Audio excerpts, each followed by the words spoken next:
Oi, gente, bem-vindos a mais um episódio de Peguei o Beco Podcast. Aqui quem fala é a Sui, mais conhecida como aniversariante desse mês, uma das aniversariantes geminianas maravilhosas, nascida em 20 de 6 de 1995, ou seja, gente, vou fazer quantos anos? 15, obviamente 15 aninhos, quem me dera. Vou fazer 26 anos, é uma coisa esquisita, porque sempre que passa o ano, eu sinto como se eu já tivesse aquela idade, entendeu? Então, em janeiro de 2021, eu já senti que eu tinha 26 anos. Falei, nossa, tá aí, 26 anos já. Enfim, quando chegar no dia 20 do 6, eu vou só oficializar o acontecimento da idade dos 26 anos, finalmente. E, gente, bizarro. Caraca, daqui a 4 anos eu vou fazer 30 anos. É isso, né? Caramba. Esse episódio está sendo gravado no dia 17 do 6 e o meu aniversário é agora no domingo. E esse vai ser o meu segundo aniversário que eu passo aqui no Japão. Eu resolvi gravar um episódio de aniversário que a princípio seria sobre histórias de aniversário. Só que as minhas histórias de aniversário, elas não são assim tão assim legais ou engraçadas ou sei lá, uma coisa que daria aquele engajamento assim bacana. Então, eu pensei em trazer algumas situações específicas e marcantes que aconteceram comigo nos meus aniversários. E eu espero que alguém se identifique, então eu vou começar a contar as minhas historinhas.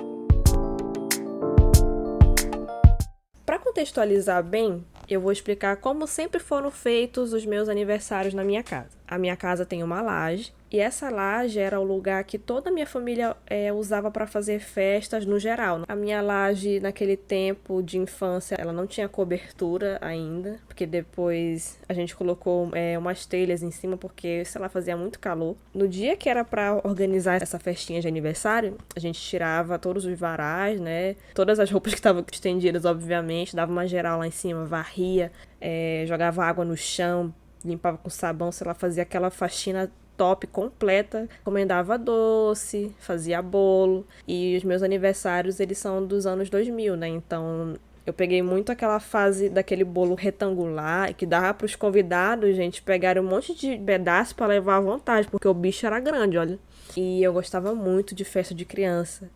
E eu cresci e eu continuo gostando muito de festa de criança, gente, porque assim, é pra você ir lá, se divertir, brincar um pouquinho, comer pra caramba, porque só tem comida deliciosa pro nosso paladar infantil. E é muito maravilhoso, gente. Ainda toca música maneira. Então, os meus aniversários, eles eram muito assim nessa vibe. Vinham os meus tios e primos e alguns amigos da minha vizinhança. Não existia ainda pra mim nesse tempo amiga de escola direito. Mas a maioria deles eu comemorei mais assim com a minha família e parentada e música da Xuxa e brincando com meus primos, horrores. Imaginado o cenário, eu vou pra minha primeira situação marcante de aniversário. Eu tinha uma professora, o nome dela é Lana, né? Eu tenho a professora Lana no meu Facebook até hoje. Ela era minha professora de primeira série, eu acho que até a quarta série, mais ou menos. Aí ela saiu do colégio que eu estudava. E ela gostava muito de mim. A professora Lana gostava muito de mim. Como ela teve que prestar um pouco mais de atenção em mim, porque eu tinha um pouco de dificuldade em algumas coisas, ela passou a ter muito carinho por mim, eu acho que foi isso. Por gostar muito de mim, ela virou também muito amiga da minha mãe.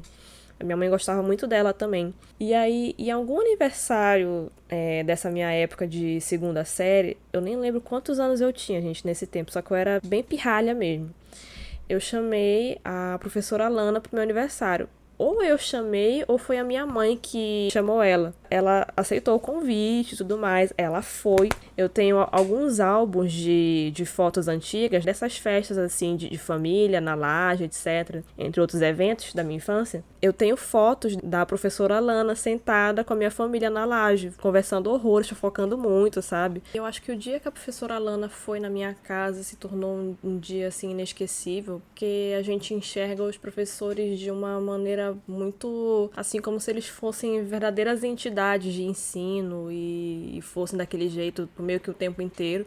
Obviamente que eles vão ser daquele jeito o tempo inteiro na sua frente porque eles estão trabalhando, mas quando eu vi ela conversando com a minha família, interagindo e brincando comigo de um jeito diferente na minha casa, tipo, muito mais à vontade, eu vi um lado dela que eu não conhecia. Uma visão, assim, mais pessoal, mais autêntica dela mesma como pessoa fora do trabalho. A gente se sente mais íntimo mesmo dessa pessoa. E esse modo involuntário que a gente enxerga os professores, eu acho que é mais meio que nessa fase, né, da infância / juventude, né, ensino médio principalmente. Sempre que o professor faz alguma coisa muito incomum, virou assunto na sala, vira chacota, vira alguma coisa assim específica, é como se ele seguisse um protocolo de comportamento que ele nem sabia que ele tinha que seguir tanto à risca assim pra não chocar o jovem da sala de aula, entendeu? Então acho que foi por isso que esse dia me marcou tanto, porque eu vi um lado da professora Alana que eu não conhecia. E aí quando ela apareceu na minha casa, eu fiquei muito feliz, eu nem acreditei, eu fiquei, gente. E eu lembro que o presente que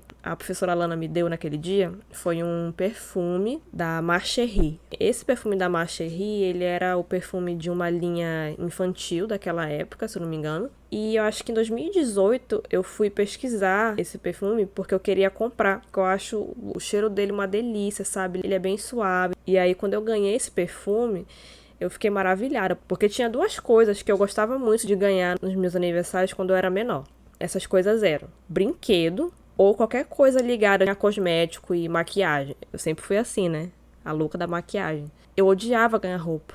Eu era essa criança chata que não gostava de ganhar roupa, só gostava de brinquedo. E aí, quando a professora Lana me deu esse perfume, eu amei. Eu acabei ele muito rápido, eu acho. Eu usava pra ir pra escola, eu usava depois de tomar banho. E a embalagem dele, aquele vidro transparente normal, um líquidozinho rosa e uma tampa roxa. Era um design, assim, bem fofinho, bem bonitinho mesmo. E desde aquela época, eu acho que eu nunca mais achei aquele perfume. Na fase de criança, eu vi ele sendo vendido. E aí, só que, sabe, foram passando os anos e eu nunca mais vi. E assim, e foi uma coisa que me marcou muito. A minha professora ter ido no meu aniversário e ter me dado esse perfume.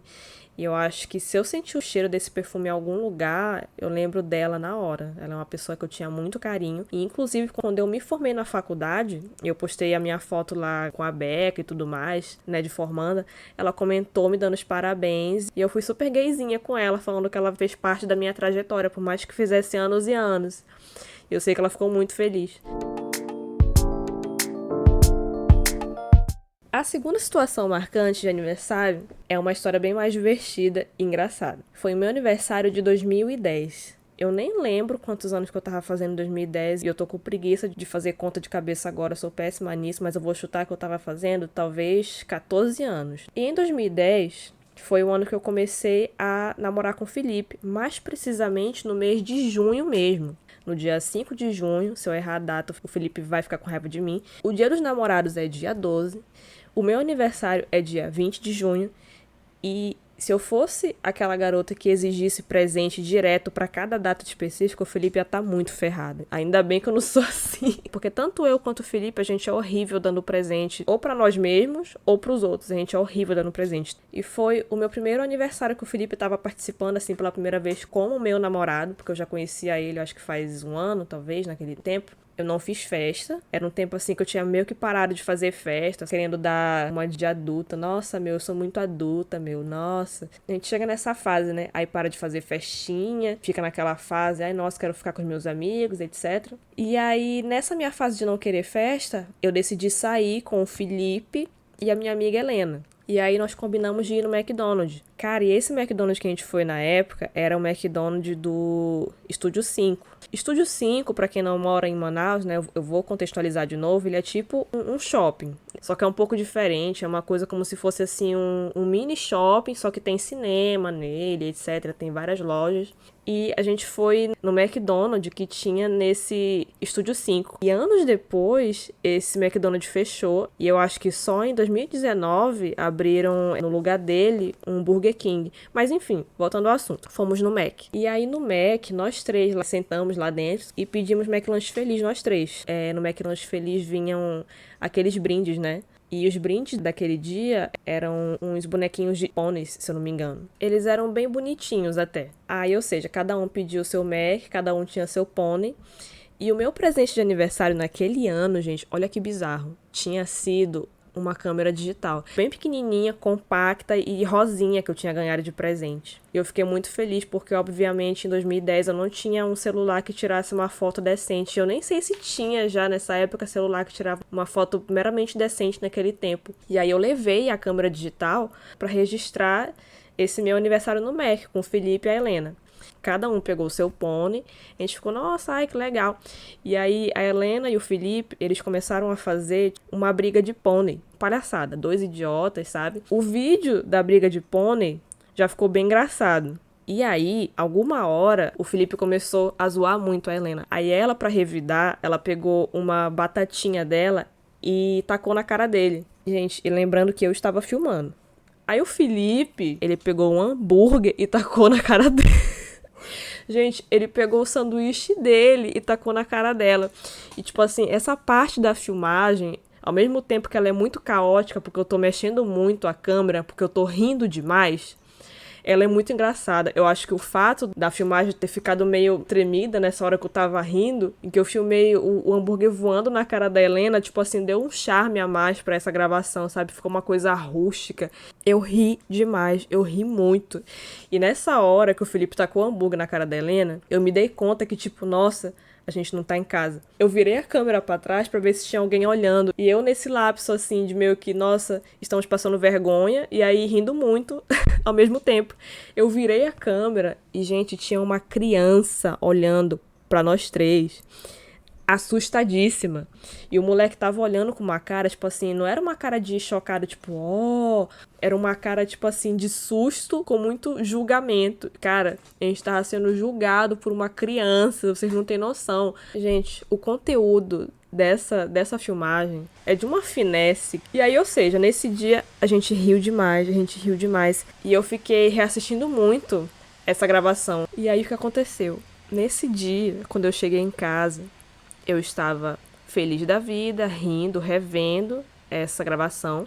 E aí revendo outras fotos que a gente tirou aquele dia. E aí eu provavelmente estava apagando as fotos que eu tava feia, porque eu não sou idiota. E aí, no que eu tava apagando fotos, gente, eu fiz uma burrada. Eu selecionei o negócio pra apagar tudo e foi sem querer. Naquela câmera não tinha aquele negócio de você tem certeza que você quer apagar. Não tinha não, era ou sim ou não. Era igual a música da Anitta. Aí eu apertei no sim, pensando que eu ia apagar só uma foto. E eu apaguei tudo que tinha na câmera. Cara, nesse dia eu chorei muito. Eu chorei muito. Eu até hoje fico pensando, gente. Fiquei, caraca, mano, que ódio. Por que eu não passei logo essas fotos pro meu netbook? Eu tinha netbook na época, né? Pequenininho. Por que eu não passei as fotos pro meu netbook e excluí pelo netbook? Cara, que ódio, que ódio, que ódio. Cara, e naquele dia, tá, eu fiquei triste. Fiquei muito triste. Mas hoje em dia, pensando naquele momento e tudo, eu fico mais triste ainda, porque, cara, observa o mundo que a gente vive hoje em dia. As pessoas não sabem mais não olhar pro celular. Então, mesmo nos momentos de lazer, quando elas saem com os amigos, elas estão lá no celular, elas estão em outro mundo, elas estão ali, sei lá, o corpo delas tá ali, só que a mente não tá. A mente tá no Instagram, tá no Facebook, entendeu? Não, e mais, pelo menos eu, quando eu tô nessa rodinha de amigo, de interação, de família, alguma coisa assim, pessoalmente, converso 1 minuto com alguém, e aí o assunto fica meio desconexo, fica um pouco constrangedor, aí a pessoa começa a ficar monossilábica, aí eu fico monossilábica, aí o assunto meio que termina, aí eu pego o meu celular que tá na minha mão, obviamente não sai da minha mão, pego meu celular, olho pra tela, com a desculpa mental de que eu tô procurando algum assunto nas minhas redes pra conversar com a pessoa de novo, puxar outro assunto, mas não é, gente, não é. Eu quero ficar olhando pro celular porque eu quero fugir de interação. E aí quando eu chego em casa, que eu finalmente posso mexer no meu celular à vontade, sem julgamento, não tem nada que preste nesse negócio, não tem nada. Ninguém fala comigo no WhatsApp, ninguém fala comigo no Instagram, porque eu sou uma pessoa insuportável que não responde. Então, ou seja, eu não sei interagir nem pessoalmente e nem pelas redes sociais. Não é bizarro? Aquele era um momento tão autêntico de estupidez humana. Não, gente, porque, né, 3 debilóides. Um taca o hambúrguer na cara da outra, estraga a comida, hambúrguer é caro, aí a outra fica filmando, rindo.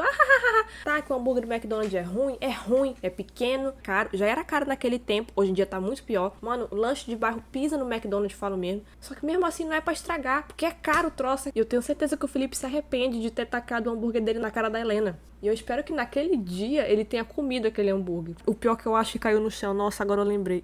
Eu desbloqueei outra memória desse dia do hambúrguer no chão. Meu Deus do céu. Podre pra nossa carreira esse dia. E mesmo assim é maravilhoso. Cara, as pessoas hoje em dia, elas forjam momentos de diversão, sabe? Tipo assim, selfie. E que tá todo mundo animado, olhando pra câmera, não sei o que, interagindo, rindo muito, conversando.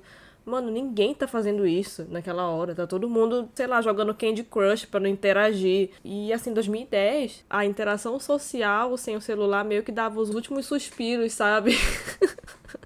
Pelo menos entre os jovens, porque, né, mano, e eu nem sei quando que os celulares começaram a ficar assim tão avançados com rede social, com Facebook, eu nem lembro mais em que ano, porque o primeiro celular que, tipo, que dava pra mexer na tela que eu tive foi, eu acho que em 2016 só. Porque pra mim celular era ou pra mandar mensagem, ou pra receber ligação, porque nem ligar eu ligava pra ninguém. Eu ligava só pra minha mãe vir me buscar na escola e olha lá. Ou pra ouvir música. Eu demorei horrores pra ter o WhatsApp. Eu não gostava nem de WhatsApp. Tipo assim, hoje em dia, né, eu tenho tudo. Já sou bem estragadona. Então, por isso que eu dou tanto valor àquele momento, cara, porque foi, tipo assim, um momento tão idiota, tão divertido, sabe? E é muito triste que ele esteja só na minha memória. Meu Deus do céu, que ódio. Tá igual o meu salário, tá só na minha memória. Nossa, eu falei isso tudo, desenvolvi todo esse negócio e acaba que no fim eu acho que eu soei um pouco dramática, sei lá. Porque o que dá a entender é que, nossa, desde o advento da internet no celular, quando eu me encontro com os meus amigos, ninguém mais olha na cara de ninguém, meu Deus do céu, fica todo mundo no celular. Não é isso que eu quis dizer, né? Mas porque assim, a minha interação com os meus amigos até hoje é de boa. Tá, tem o lance do celular, mas como a gente tem muito entrosamento, muito assunto sempre, virou só um acessório. Esse negócio de não interagir que eu tô falando é mais, eu acho que com outras pessoas. Eu acho que principalmente no âmbito familiar e tudo mais, sabe? Eu acho que se dava muito valor pra esse lance de você estar presente naquele momento com aquelas pessoas. Era diferente, por mais que, por exemplo, eu sempre tenha sido um pouco esquisita, um pouco assim, né, um pouco reclusa, um pouco não, muito introvertida e tudo mais. Eu sinto que a vibe hoje em dia das reuniões e que tem várias pessoas é bem diferente. Tem gente que tá ali e que não tá ali. E antigamente era, tipo assim, tinha gente que tava ali, mas não queria estar ali. Não sei se deu pra entender, enfim, uma viagem louca que eu tô pensando aqui agora. Bom, gente, o podcast já meio que acabou, então eu vou falar rapidamente como foi o meu segundo aniversário aqui no Japão. Então, caso haja confusão, eu venho informar que essa terceira parte está sendo gravada após o meu aniversário, dias depois, tá bom? Pra quem tem interesse de saber como foi o primeiro, tem um vídeo bem legal, um vlog do meu primeiro aniversário aqui no Japão, que está aqui nesse canal também. Então fica a minha recomendação, vão lá assistir. Então, meu segundo aniversário começou quando eu acordei às 8 e pouco da manhã, eu acho. Não, na verdade eu acordei 8 horas em ponto para receber uma videochamada dos meus pais. Porque desde o meu primeiro aniversário no Japão, os meus pais continuam fazendo uma festa para comemorar, mas assim, é uma festa íntima, né? Só entre a família, eles pedem um bolinho, eles cantam parabéns. E eles sempre fazem videochamada comigo na hora do parabéns, desde o ano passado. E esse ano não foi diferente. E eu fiquei muito emocionada, foi bem legal. Eu vi todo mundo, falei com todo mundo, assim. E é muito bom continuar sendo lembrada, apesar de estar tão longe. Eu pintei meu cabelo também. Eu retoquei o meu cabelo, na verdade. Inclusive apareceu uma lembrança do meu Facebook de um ano atrás, com meu cabelo curtíssimo, tipo, muito curto mesmo. Bem curto, bem acima do ombro. Eu fiquei chocada do quanto meu cabelo já cresceu, cara. Meu Deus do céu. Ele passava tanto tempo amarrado embaixo do boneco, eu nem percebi o quanto que ele cresceu. Caraca, mano. O lance de eu ter pintado o cabelo foi praticamente o presente de aniversário que o Felipe deu pra mim, né? Então ele que me ajudou a pintar, retocamos. E o meu cabelo ficou lindo. O Felipe fez um ótimo trabalho, como sempre. Amei. Eu tô com autoestima um pouco mais elevada agora nesse momento. Gostei muito. E depois da chamada da minha mãe, nós fomos pra praia. Nós chamamos 2 amigos nossos e ficamos nos divertindo lá na praia. E aí de lá nós fomos pro shopping. Comemos donuts, passeamos também pra caramba e praticamente nem vimos a hora passar. E então nós fomos pra casa. E o mais importante, eu que dirigi, porque eu tirei a minha carta agora no dia 11 de maio e, gente, eu sinto que foi um presente que eu dei pra mim mesma, de aniversário, assim, super antecipado, porque, nossa senhora, a minha vida melhorou tanto depois que eu comecei a dirigir, meu Deus do céu. Cara, enfim, que o de 2022 seja melhor ainda do que o desse ano, que já foi bem legal. Enfim, faltou só a presença da minha família, mas pelo menos a gente se falou. Enfim, momentos.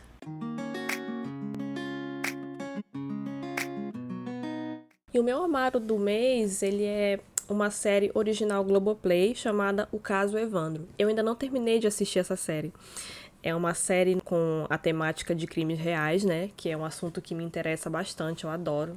E o tipo da série é uma coisa meio documental / investigativa. E o caso Evandro consiste em uma criança que desapareceu na cidade de Guaratuba, Paraná, nos anos 90. Acho que mais precisamente em 4 de abril de 1992. E aí, dias depois, o corpo dela foi encontrado barbarizado. E aí rolou toda uma investigação e etc. E o primo do Evandro apareceu acusando umas pessoas. Ele entrou com uma ação no Ministério Público. A Polícia Militar interviu e aí achou uns acusados. É um caso criminal que é cheio de plot twists, entendeu? Que você, por exemplo, você assiste os 2 primeiros episódios e você tem certeza absoluta que foram aquelas pessoas, por exemplo. Aí você assiste mais um pouco dos episódios. Aí você fica com o pé atrás, você fica pensando, nossa, mas será que foram eles mesmo? Será que não sei o quê? Aí você vê mais alguns episódios e você vê, nossa, eu acho que eram eles sim, porque tem coisa estranha ainda, não sei o quê. E, gente, é uma série muito bem feita, muito, muito legal sobre o caso. E o caso aborda vários temas polêmicos, como o comportamento da polícia, naquele tempo, os abusos policiais que eram oriundos de uma época que sucedeu à ditadura, então era uma coisa muito recente. Teve vários crimes da ditadura que ficaram por isso mesmo, né? E as pessoas lutam por justiça até hoje. Tem o papel da mídia nesse caso, que foi muito importante em disseminar a intolerância religiosa para a qual as religiões de matrizes africanas. Então, a série, querendo ou não, bate muito nessa tecla, porque o principal motivo que a mídia usou para justificar o que essas pessoas fizeram, né, com o Evandro foi, abre aspas, né, os rituais de magia negra, fecha aspas. Essas religiões ainda continuam sofrendo muito preconceito até hoje e naquele tempo foi uma coisa, assim, muito escancarada. Cara, e a série, assim, pelo pouco que eu assisti, eu achei ela muito boa, achei muito legal. E como eu sou uma pessoa muito ansiosa e os episódios, eles duram, assim, eu acho que uns 40 minutos mais ou menos, só que vale muito a pena você não ver o tempo passar. Eu assisti, eu acho que os 3 episódios, mais ou menos. E eu dei uma pausa pra pesquisar o caso inteiro antes, pra desmembrar o caso inteiro. E aí foi isso que aconteceu. Então eu vou voltar a assistir a série pra ver o que acontece. Porque eu sou uma pessoa muito ansiosa, gente. É uma coisa que foi muito mais forte que eu, porque eu nunca tinha ouvido falar sobre esse caso. E como eu falei anteriormente, eu me interesso muito sobre crimes reais. Lembrando mais uma vez que o caso Evandro fala sobre o desaparecimento de crianças, assassinato, e em certo momento ele fala sobre tortura também. Então, se você achar o tema muito pesado pra você, ou se você não estiver muito bem psicologicamente pra assistir, recomendo que você assista, por exemplo, os meus vídeos, ouça o meu podcast. É a minha segunda recomendação, bem legal, bem levezinha, bem family friendly. Mas se bem que eu não sei quem é que tá bem desde 2020, né? Então, enfim. E é isso, gente. Eu espero que vocês tenham gostado desse episódio de hoje do podcast. Eu espero que as 3 pessoas que sempre escutam o meu podcast tenham amado, que no caso é o Felipe, o meu amigo Thales e a minha mãe. Então, um beijo pros 3. E até o próximo episódio, gente. Bye, bye!